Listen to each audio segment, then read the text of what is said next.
Go to the Raiders. It was a wild one in the black hole where we saw last year's MVP in Cam Newton take on this year's potential MVP in Derek Carr. After the Raiders gave up 25 straight points, Carr, with a crooked pinky finger gamer, orchestrated his 9th game-winning drive yesterday. That's the second most in the NFL in the fourth quarter or overtime in the last 2 seasons, defeating Carolina 35-32. Khalil Mack ended the game with a strip sack and now has a sack in 6 straight games, the longest active streak in the NFL. Stephen A., are the Raiders the best team in the AFC West? You know what? As much as I've raved about them, and I still do because their offense is elite, I don't want to say they're the best team in the AFC West. I'm going to have to give that love to the Kansas City Chiefs. I'm going to have to do it. I'm going to have to do it. Here's why. Bevy of injuries, particularly with the absence of Jamal Charles. They just find a way to get it done. There's something about them that reminds me of when you guys, the year y'all Philadelphia Eagles went to the Super Bowl in this respect. Somehow, some way, when adversity hits, they don't panic. They find a way to usually get it done. I know they lost the week before to Tampa, and I get all that. Alex Smith, QBR of 50, hasn't been himself. I get all of that. We got concussed against Indianapolis a few weeks ago. Right. Hasn't seemed the same, even though he denies that there's any changes in him. He just said that the defenses have been tough. I don't buy that. But I look at Kansas City right now, Macklin being out for a 3rd consecutive game, Jamal Charles being out, Alex Smith not having been himself. And somehow, some way, with Eric Berry and Tamba Ali and Houston and the crew, these guys are finding a way to make things happen. And this kid Hall, oh, my Lord have mercy. These boys showed up yesterday. I'm just looking at Kansas City right now.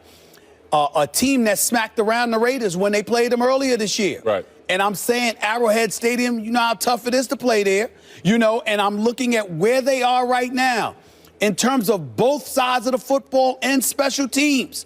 I can't definitively give it to anybody in the West over them right now because of how they've looked. So disrespectful. Yeah, you just raved about the Denver Broncos making the playoffs over all these other teams. I didn't say anything about them winning the all division. these other teams. You were totally disrespectful to Tannehill and his 100 and excuse me, Donovan, you were disrespectful to this man. Yeah. So disrespectful. Talking about Andy, comparing Alex Smith, who's a fine quarterback, to Donovan McNabb. I wasn't comparing him. I was talking about Philly, Kansas City. You said, yeah, you must Philly, Kansas City. I was not. I wouldn't do that. I wouldn't do that. But the difference is, look at how Donovan McNabb. By the way, I'm happy to say this on TV about you because I haven't had a chance yet. Donovan McNabb was basically John Elway minus the last 2 years of his career, and that is not Alex Smith. They lived in the NFC Championship game. I am not comparing Alex Smith to Donovan McNabb. I'm comparing the Philadelphia Eagles of the year that they went there to what I'm seeing from Kansas City right now in terms of facing adversity and making things happen. How do y'all isolate Alex Smith and Donovan McNabb? It's a setup, you politicians. It's a setup. You felt it, didn't you? Donovan, when he said it, you felt that, right? First thing was, you called me Alex Smith. So that's what we do now, Felix. It felt that way. It felt that way. Look, you say you've been a booster of the Raiders, and now you're doing an about-face. Let me say Raiders Nation, and they have a nation. Like, you talk about national following. Right. Maybe we haven't paid enough attention to them just based on their fan base this year. It's the Cowboys and Steelers, of course, and the Raiders. They have a huge national following. Offense, not them. I'm just talking about how interested people are in them, even out of market. Their offense is tremendous. They have a great offensive line. It's comparable to the Cowboys' offensive line. It's elite. They have, I'm going to talk about the quarterback in a second, a couple of excellent receivers. True. I mean, Crabtree has, fulfilled his potential there. And their defense is coming around. It's gotten much better as the season's come along. You're going to say this off of them giving up 25 straight? Because when you go from the worst in the league to something better than that, all you need in Oakland is a bend but don't break defense. I don't think they're going to win the Super Bowl this year, as some people do. But let me just say where I've been wrong about them. I've considered them, because of the lack of defense, a kind of typical NFL team that doesn't have enough to be truly good, but they have an excellent quarterback. I have underestimated just how special Derek Carr is. When you have a special quarterback like that, and you are an average to above average team, otherwise you can win, and that's what they've been doing. After all the touchdowns and everything that he was doing, the fact that he came back from the hurt pinky is what moved you. Who are you, Austin Powers, now the smile who shagged me? You know, baby, I'm not going to allow you to talk about my quarterbacks right now. Listen, first of all, when you think of the 3 teams in the division, you talk about the two with great defenses, Kansas City, and you talk about the Denver Broncos. Not just the front seven, but the secondary. The secondary in Kansas City, I think, is a little bit overlooked. When you have Eric Berry, you have Peters, they have guys who can create turnovers on the defensive end. You look at the Denver Broncos. Gains, too. The same thing in the Denver Broncos secondary. Aqib Talib. You talk about all these guys that can make plays happen. TJ Ward can come in the box. He can play from a distance.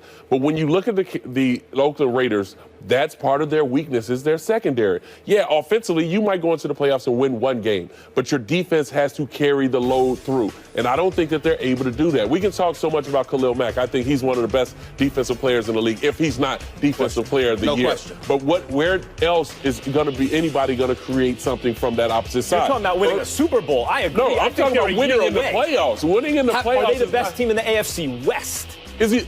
I still think the Denver Broncos When push comes to shove, though, Donovan, I hear what you're saying. Like the Chiefs should be or the Broncos should be. What I'm saying is I agreed with that up until yesterday, where finally it's like, you know what? They gave up 25 straight on Carolina. It's a terrible day to do that. But their quarterback shows How he came back. every time that with the chips on the line, he's the best player on the Khalil field. Mack- about their defense. Perfect example. We're talking about their defense. We can say the same thing about the New England Patriots.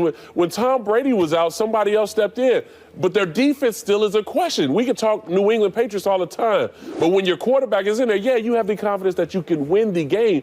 But if you're giving up 25 straight points versus the Carolina Panthers, who their season is over with, right? And what do you think is going to happen in the playoffs when you play against some of these tough teams in the AFC? That's the only thing that I'm worried about. I love Derek Carr. I love Murray. I love Crabtree. I love what I'm seeing with Amari Cooper. But they don't play defense. And if you can't stop anybody on defense and they're constantly gashing you with the intermediate passing game and the run game, they're not going to win a Super Bowl. Your offense is standing on the sideline. They're not going to win the Super Bowl, but they're the best team in the division. Being the best team in the division, you can't say that if you only talk about one side of the ball. Right. Yeah, actually. You're thinking that Carr could cover the sins. He's enough of a gamer. I've been on the other side of this argument all year. But at a certain point, like what, they say, the Giants' defense and the lack of offense. They say in nature, twice is coincidence, 3 times is pattern. Derek Carr's been doing this all year. It's like 10 times already. Pause for a second here. Let's rewind that for a second here. You know why I got a problem with your position? Because what Derek Carr did yesterday, they've essentially been doing all season. Yep. Their offense has been. So in other words, Max didn't. I can understand if the defense showed up and looked lights out yesterday. Right. No, they just did what they've been doing all year, and Max didn't want to accept it. Now the epiphany has hit you in terms of the offense. I'll tell you why. We know their offense is elite. The way that game was going when they started bleeding, right? Yes. It just felt like they were going to lose the game. Like, oh, here it comes. Because some people did pick Carolina going into this game. It was a topic on our show.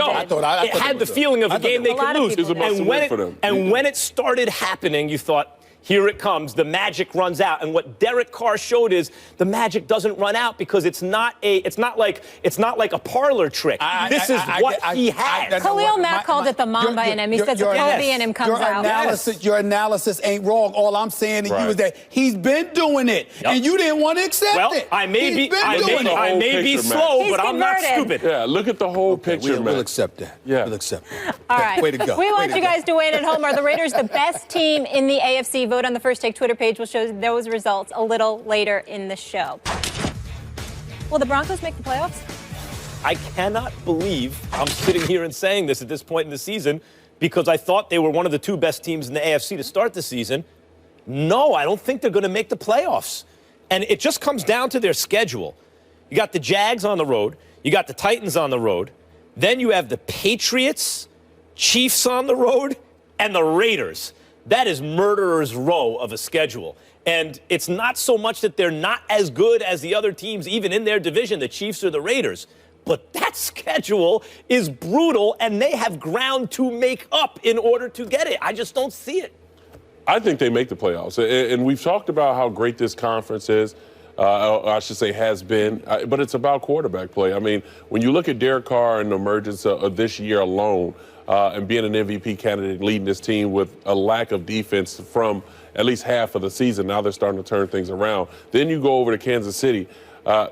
Andy Reid has done a great job with Alex Smith of just having him manage it intermediately. What I mean by that is just throwing passes under 12 to 15 yards and just moving the ball methodically. Their defense is outstanding, and I think they will only continue to get better. Now, as far as the Denver Broncos is concerned, I think they beat the Oakland Raiders in that last game of the season. I think they beat the Kansas City Chiefs in Arrowhead. We already know they're going to beat Jacksonville. So right there, that's 10 wins. And I believe they steal another one as they go along. So if you just give them road wins against the Chiefs and they're going to beat the Raiders, just give it to them, sure. The thing about the Kansas City Chiefs that has pulled me away from them a little bit is the lack of run game.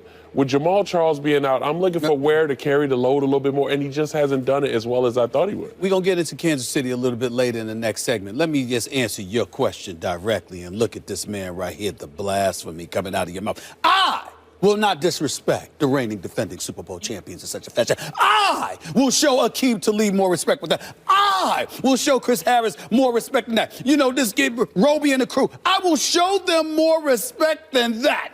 They are the reigning, defending Super Bowl champions with an elite defense that has been suspect against the run. We understand that. But I remind you that New England Patriots game coming up, that Oakland Raider game coming up, both of those games are in Denver. Mm-hmm. I mean, when you talk about Kansas City against Denver, no matter where it's at, it's a pick'em, okay? So we got to look at it from that perspective, and we know they're going to beat Jacksonville. So we're talking about 10 wins. And I think, Max, I don't know if you realize the magnitude of your words and how disrespectful they are, and I'm going to help you out here. When we look at the AFC South, we all know the winner is, the winner's going to come out of that. And there's not going to be a wild card out of that division. That's all I'm trying to say, right? We know that. Scratch that. Same could be said right now for the AFC North because you got Baltimore and Pittsburgh at 6-5. Mm-hmm. Cincinnati's done. Cleveland, Lord have mercy. So we won't even get to that, okay? Then we go to the AFC East. Well, it's New England. But then after that, even though Miami's 7-4, what I'm saying Miami to you, forgot how to lose. Listen what I'm saying. We're talking about the AFC West possibly having 3 teams in the playoffs. Yep. So I'm looking at it from the perspective that if you're going to tell me that the Denver Broncos are going to miss out, you're saying either somebody from the South, the North, or the Miami Dolphins with Ryan Tannehill are going to the playoffs. He was throwing the ball well yesterday. He was. Stop it, Molly. They weren't just running it. He was throwing well. And that defense was coming on. Sue and Wake. I sprinkle water on her. Stop the haterade. Stop it right now. She's not wrong. I don't. She's going to be wrong. Ultimately, I'm a staunch anti-Tannehill guy through these last couple years, but I got to admit what I see. He's playing pretty well. The month of November, he's at over 100 QB rating. I do understand that. My man, Gase is doing an exceptional job with them, and the guy we know could run the football, etc. It came down to the wire where you had to stop Colin Kaepernick. The modern day Malcolm X wannabe. He was balling. That was the best game of the season. He was balling. I know you're a little upset because he didn't go vote. Come on, give him some credit now. Give him some credit. Give him some credit. I'm allergic to that right now. I'm just allergic to that right now, D. I can't help it. We're more upset about his Fidel Castro comments, which we'll get into later. Yeah, I know you are, but I mean, we're talking about football. We're talking football. In football, listen, he was he stepped up, he made some plays, but ultimately, again, couldn't get it done. All I'm saying is these are the San Francisco 49ers that walked into this game having lost 9 straight, and you're the Miami Dolphins and you're struggling. And I'm supposed to give you the edge over 3 teams in the AFC West? I'm not doing it. So that's why I say Denver will probably make the playoffs, because the team they got to watch out for most is Miami, and I don't see it. I just don't. Got a brutal schedule. You guys are just kind of giving them that. They're the champion for a win. Like, you think the Raiders are real or not? I do. Well, the Raiders are real, but I think more of the question shouldn't be about is Denver going to make the playoffs? Will Kansas City make the playoffs? Mm-hmm. They have a tough road finishing up toward the end of their schedule as well. So you just talked about it, the Jacksonville Jaguars, the Tennessee Titans. I think those are 2 wins the Denver Broncos will get. I don't know about the Titans on the road. The thing about Tennessee is we never talk about their defense. And I think when you look at what the Denver Broncos have been able to do, when you look at the receivers that they have, I don't think that the Tennessee Titans can stop them as far as passing the ball. They couldn't stop Chicago and Matt Barkley yesterday. You know what I don't like about your analysis sometimes, man? you give very astute analysis. See, Donovan and I go back a long way. This is how he always been this way. He always been this way. See, the quarterbacks get interviewed on Wednesdays, and then after that, you don't talk to them until Sunday. So Donovan will sit there and dissect stuff, sounds very astute and all of that stuff. And if you catch a crack in his argument, you can't find him. That's what you do on this show. You come here Monday, all right? You wrong about Wednesday or Thursday. We got to go through Friday, and then we forget about Monday. What the hell you said? Yeah, could you tweet at us at least? I mean, you got to be found, Donovan McNabb, because let me tell you something. When I look at Kansas City, let's look at the schedule. Atlanta's going to be tough. Oakland, Tennessee, Denver, San Diego. Tough schedule, no doubt. Yeah. But Kansas City, coached by the great Andy Reid. Absolutely. Give it up. Okay, your coach. All Absolutely. right. Give him love. I can give Colin Kaepernick love, but you ain't. I don't have I to give him some love. Give him love. They just barely beat San Diego. I don't think Donovan. Show him the love. The problem with Andy Reid is going to show up later in the playoffs, not during the regular season. See, why you got to go there? See, you know what I mean? There we go. All right. All I'm Giants saying is, fans. I mean, Let's stay in the AFC West.